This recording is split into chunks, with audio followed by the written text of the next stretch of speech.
Hi guys, it's Kyle from Regrettable Props and we're going to be making the Valkyrie shield today. Currently on screen I cut out two pieces of foam 5mm in thickness, approximately, well actually 45 centimeters in length, so they're square. Now what I'm trying to do is measure and figure out the center of the square so I can use a poor man's compass of a pen and a string to trace the outline of the circle. I figured about 45 centimeters is about the size of the shield I'm going for after when I was building this, but afterwards, having it up on my arm, I realized I probably should have made it a little bit bigger. So depending on you guys, if you're following along and want to do this yourself, obviously check to see how big you want your shield to be, because I'll be providing a few templates, but for the most part it's pretty straightforward. Just follow what's on the screen. You can do it all by yourself. Right now I have a rig of a template for cutting out these sections that have these indentations in the circle being cut out. So there's 3 indentations that need to cut out, so I'm doing them every third. Once you have that done and cut out for those sections, we're gonna start and glue these 2 halves of the circle together, because we're gonna have the texture sides together. That way we can add our fake wood board texture, because we don't want the texture of the foam. Once we've done this, gluing them together, you're gonna have a little bit of a slight overhang possibly in some areas. It's not a big deal. You can use a sanding bit or a sanding drum on a Dremel or X-Acto blade to cut it out.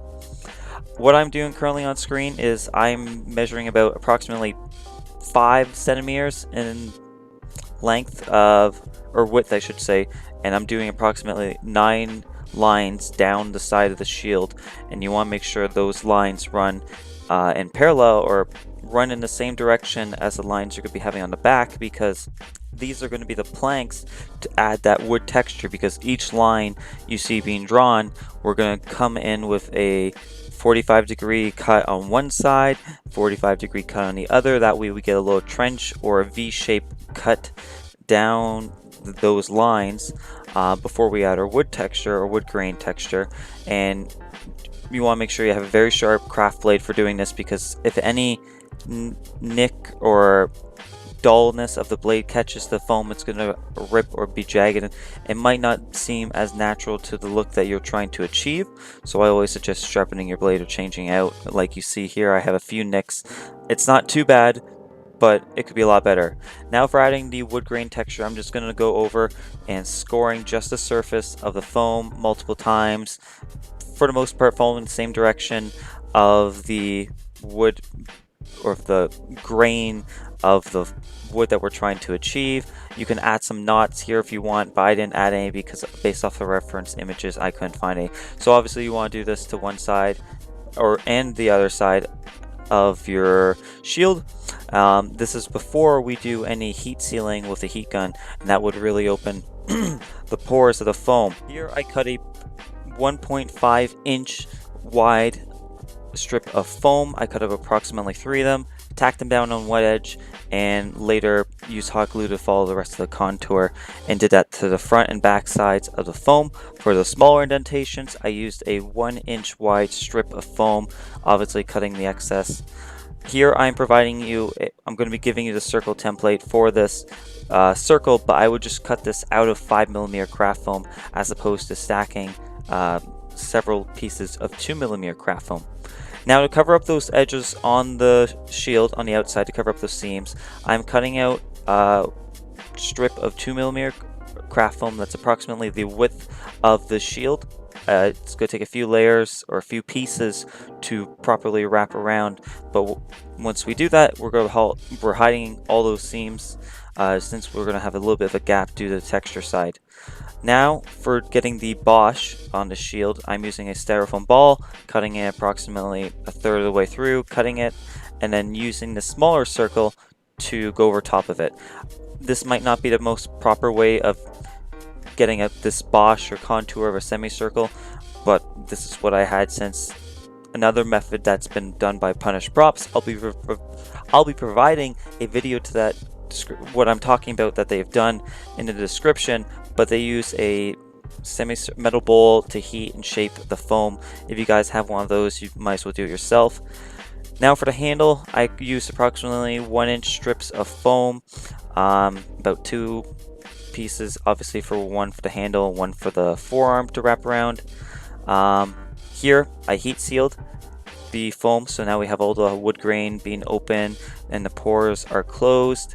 You see some triangles on it, but later I redo this on 5mm craft foam, and I cut out 3 pieces of them.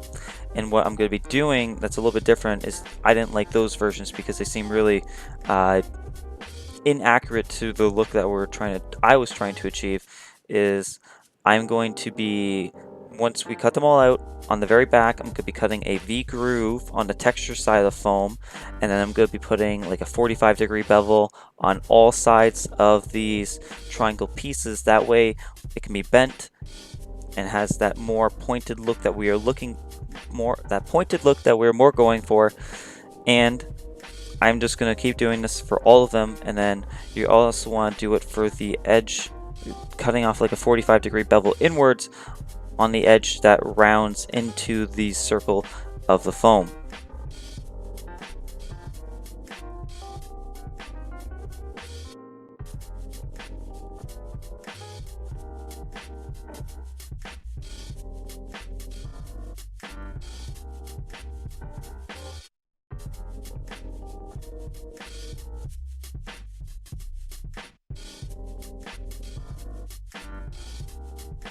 Once we have all those pieces cut up, the edges all cut and done, we're going to want to hot glue them to the shield, that center section, and having each point go towards 1/3 of that shield, like you see on screen. Now we're going to be adding some googly eyes, some faux rivets. There's approximately 3 on the indentations and 6 on the convex portions of the shield, and then I use some smaller googly eyes for the very center of the shield, like you currently see on screen. I also showed you that I hot glued the straps on the back. You're going to also want to add googly eyes to the back of the shield. I didn't do that initially, I forgot, so there's a couple that are missing on the back. Once covering the entire thing in a few coats of black Modge Podge, I'm going to be dry brushing just brown paint to give that base coat. I'm not doing it evenly. Then I'm going to mix brown and gold together to get this lighter texture, because I'm trying to match the reference image that you go see on screen, and it's a very light wood.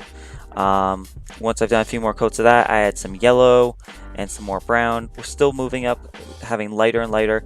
Obviously you're going to be wanting to paint the front and the back of the shield. Try not to do an even coat, that way you have a more worn appearance. That way you can see the multiple layers of paint that we've tried to emphasize to get this real looking texture. I'm dry brushing because that way the wood grain and everything doesn't get filled up, and if it so happens that it does, you have the other multiple layers of brown building up to show that wood.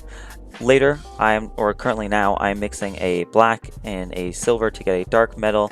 As the base layer for the metal, I'm using smaller brushes, and I'm doing a few even coats to cover the entire thing.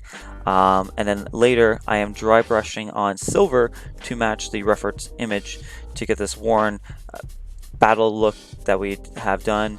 If you guys want to add battle damage before any of this painting, you can obviously see a few nicks here and there. Just have at it with how you want to use your X-Acto blade or box cutter, whatever you want to use to add the battle damage. And then obviously I'm painting the straps on the back that metallic color as well. And once you've done all these layers of paint, you can seal it with a clear coat of clear gloss or something. This should be the final product of what you're looking at currently on screen after all the countless building pieces we've done.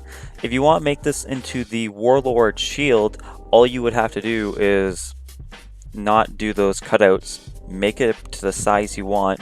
You're not going to have that circle, you're not going to have those triangle pieces, you're just going to have one center dome or a bosch. That's, I believe, the proper terminology for that piece, just in the middle, and you're going to have some faux rivets. I'm going to provide a a reference image to what I'm talking about in a second, because I'm going to have a still or a very standstill section of the video just showing the shield, and you can see the comparison of what you would need to do. Once again, materials and template links are going to be in the description. If you have any questions on this build, don't be afraid to leave a comment or message me on Facebook. My Facebook page will be a link in the description, as well as the video I'm referring to that's been done by PunishedProps.